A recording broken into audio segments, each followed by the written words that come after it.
I'm William Castaings, working at TENEVIA. TENEVIA, which is a French research spin-off company, and I'm going to present you our experience on the operationalization of image velocimetry techniques. As you all know, those techniques can provide valuable information for both offline analysis, but also for real-time monitoring. Some of the possible strategies are outlined here, depending of the objective, of the imaging device, of the computing architecture. For real-time monitoring with fixed cameras, advances from the video surveillance industry can be also leveraged in order to process the images on board. And in this case, the camera is connected to the data logger and delivers measurements just like other sensors, I would say. Of course, this is not that simple, and successful operationalization requires different components to be addressed and interconnected appropriately.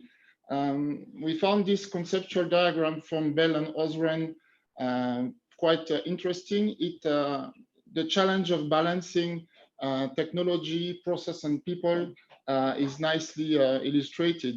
For our specific application, the building block is, of course, the hardware devices and the computer vision algorithm, but operation should not require very specific and complex skills. For example, all hydrometers shouldn't need to become computer vision experts in order to use this technology. Otherwise, the diffusion might be quite limited. Lastly, since everything cannot be and should not be automated, operation should be framed by very clear guidelines, workflow, and tools. Some of the drawbacks underlying suboptimal situations are outlined here on the diagram, and the optimal combination being the intersection of the three components. Those components are also characterized by specific and interacting sources of uncertainty. For example, the use of a very tedious and fuzzy workflow, potentially combined with a method which is very sensitive to parameters which cannot be easily fixed, can lead to very poor outcomes for the results. Among the different sources of uncertainty, we propose here to focus on the calibration uncertainty, because as it was previously mentioned, at some point, all methods require an approach to convert displacement measured in the image plane into real-world metric velocities. In addition, for the calculation of discharge, errors in the description of the cross-section profile or in the positioning of this profile with respect to the surface velocities can lead to can have a great impact on the discharge calculation. For the calibration, the detection of errors is not always that obvious. For example, if you see the two surface velocity field on this picture, on the left, this is a velocity field which is estimated, which is with a correct calibration, and on the right, a 10% error was generated on the focal length. So you can see that the results are quite different. This kind of error can be generated either because you are using the wrong calibration method, or because you are using an appropriate method, but with non-appropriate inputs. And for this specific case, it turns out to generate more than 30% in discharge. Therefore, checking and controlling those sources of uncertainty really requires an integrated approach, an end-to-end workflow for gathering data on the field, for combining this data in order to have a reliable calibration site. The challenge at the end of the exercise, the objective is to have all the pieces of information outlined here on this diagram in the same coordinate system, but this is not straightforward for all site conditions. The video here shows, for example, for the camera calibration, show how efficiently real-world point coordinates can be associated to the position in the image. The visualization of the pictures taken by the survey device, the thumbnails, greatly facilitate the process and reduces the sources of error. With this workflow, you obtain a calibration which is quite accurate, and where you can also take the camera distortion into account. The next illustration shows a screen enabling the manipulation and visualization on the other setup points that can be used in order to describe the cross-section, at least the part of the cross-section which was not underwater during the field survey. Then you can combine the underwater geometry, which is often available only via distance over depth. You can combine this data with the rest of the profile and correct the eventual sources of error. At the end, the objective then is to verify and check all the pieces of information.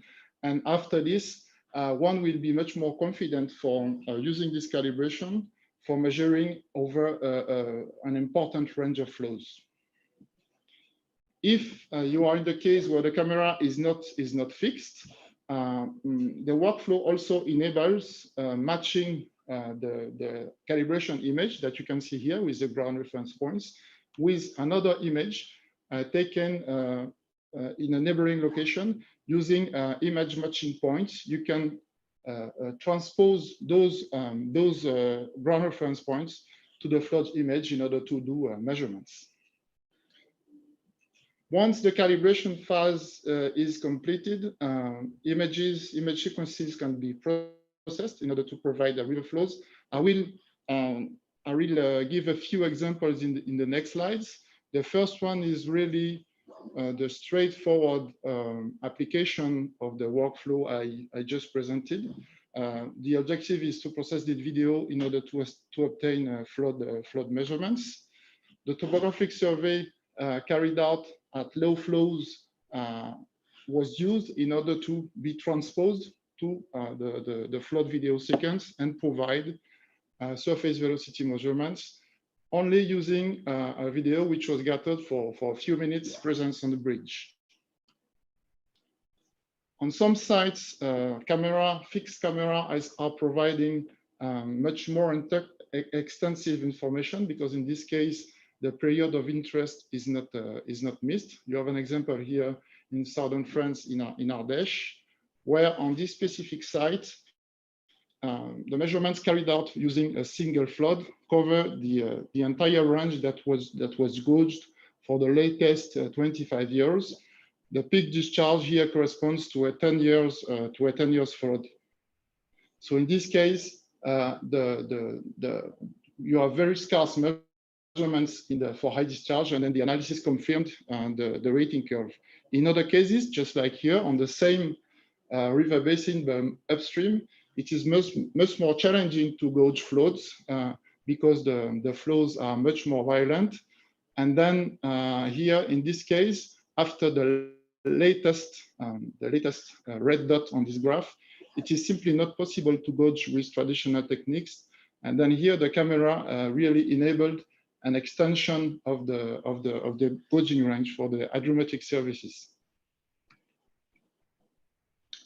The stage discharge relationship on rivers, as you know, is not always that simple. It can be more complex. You have here an example of a site where the river flow is affected by variable backwater effects. So as you can see on the graph on the right, below a certain water level, the discharge also depends not only on the water level at the section, but also at the water level on hydropower plant, which is situated several kilometers downstream.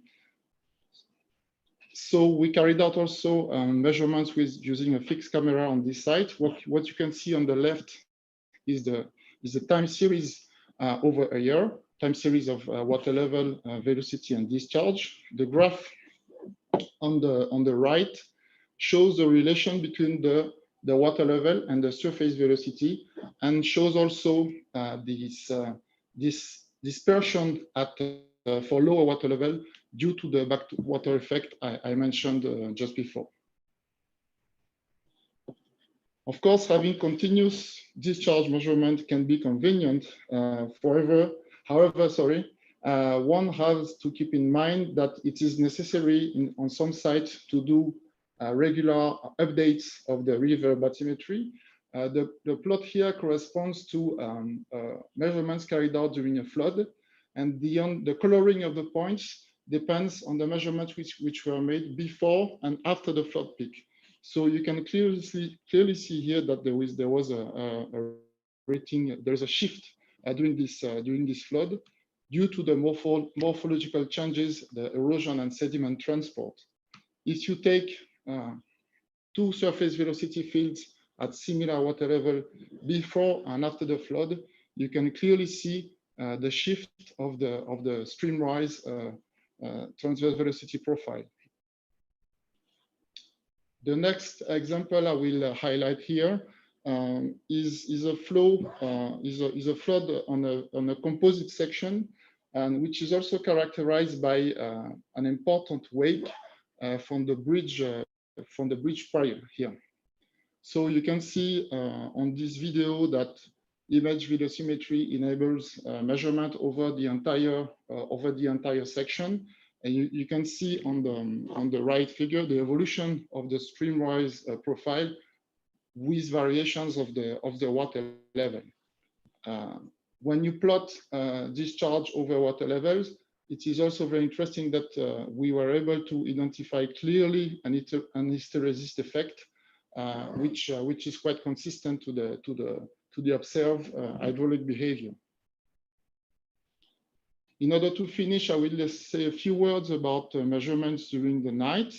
Measurements can be carried out over small river sections with infrared illumination, but on most sites, measurements will be reliable only during floods. On this site here, a rating shift was identified even during this night period. This site is near Nice. This is a small stream. In some other cases, when appropriate lighting is available and distributed over the section, measurement can be made over a much larger river section, and then provide really continuous time series where you can see here the evolution of the water level, the discharge, and then stage versus discharge, providing a very clear pattern of the rating curve, only with using a single flood. So as a few general conclusions to finish, the operationalization of those techniques is really an added value for hydrometric services, but also for all stakeholders needing discharge information. There are many other challenges to be addressed. Most of them will be discussed during the exciting discussion of this workshop. But the knowledge and resources available in order to address them are continuously increasing. Therefore, there are a lot of good reasons to be excited and optimistic. Thank you very much for your attention, and looking forward to have some questions. Okay, thank you very much, William, for a really nice presentation. It's really great to see the data and the visualizations, which look great. I probably should have sort of coughed or spluttered and told you time was running out. One really quick question, if anybody's got one. Okay, in which case I'll ask a very quick question. One of the pictures showed a very turbulent flow coming out from some quite small bridge arches. And I was interested on the placement of the camera. Would you have got better results if you'd had it on the upstream side of the bridge? Because it appears you're going to have a very unpredictable flow pattern coming out from the bridge. Is it the site you are mentioning? Yes. No, earlier in the presentation than this one. Oh. I think it was a still image. The water seemed to be higher than the soffit level of the bridge, and really. This one. Yes, that one there. Okay. Yeah, it's true that in flood areas, people tend to put staff gauges and instruments downstream because they are protected from floods. And the difficulty is that in order to get reliable surface velocity fields, it would have been better on many sites to measure the water level and surface velocities upstream. But in this case, what we obtain is that if you take measurements far away from the bridge, you can still have very reliable surface velocity and discharge measurements.